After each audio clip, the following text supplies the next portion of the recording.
It was a typical boring day in calculus, only it was Friday, 7th period, meaning the week was almost over and spring break would finally be upon us, so everybody was getting antsy in their seats, I could tell.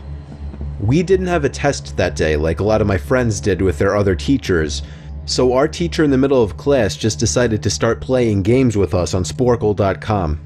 He was a very laid-back teacher like that. As we were doing some brand logo quiz on Sporkle, I remember the exact moment it happened. Right after my friend answered a question, I remember the exact answer too, Adidas. The dean's voice came through the loudspeaker. He sounded panicked and frantic as he told all the teachers this was not a drill and to go into lockdown. I actually got the chills and I got goosebumps on my arms as our usually laid-back teacher too seemed panicked as he ran to turn off the lights and ushered us to the back corner of the room. We all sat in silence for about 2 minutes, and then the usual buzzing that came from a panel in the back of the room ceased, indicating that the school must have cut all the power.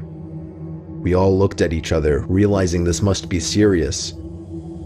A few more minutes of waiting later, we heard a man screaming at the top of his lungs coming down the hallway.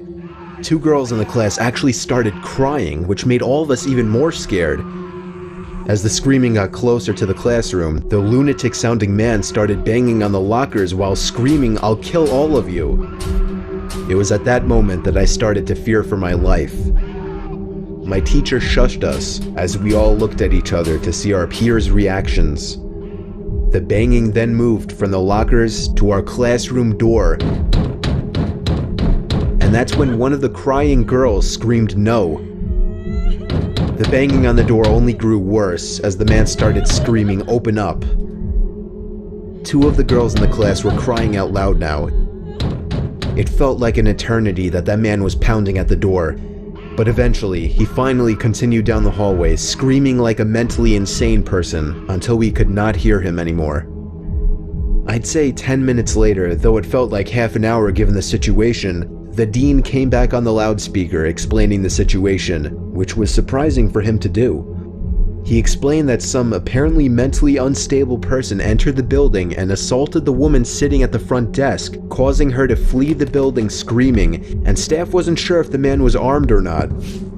Now this was before the school had cameras or could afford proper security, so the school was wide open to something like this happening.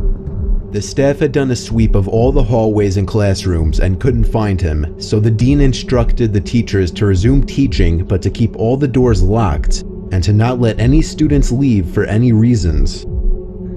The most disturbing part, however, is that one of the janitors working the night shift found the man sleeping in one of the storage closets near the back end of the school, and according to rumors that were spread by my peers, sticking out of his pocket was a .44 Magnum. The janitor must have done something stupid to wake him up, for example, leaving the closet door open, because by the time a police officer could arrive on the scene, the man was gone. My entire class, as far as I know, to this day, has no idea if this man was ever found, but I like to think that right now, he's being given the proper help that he needs.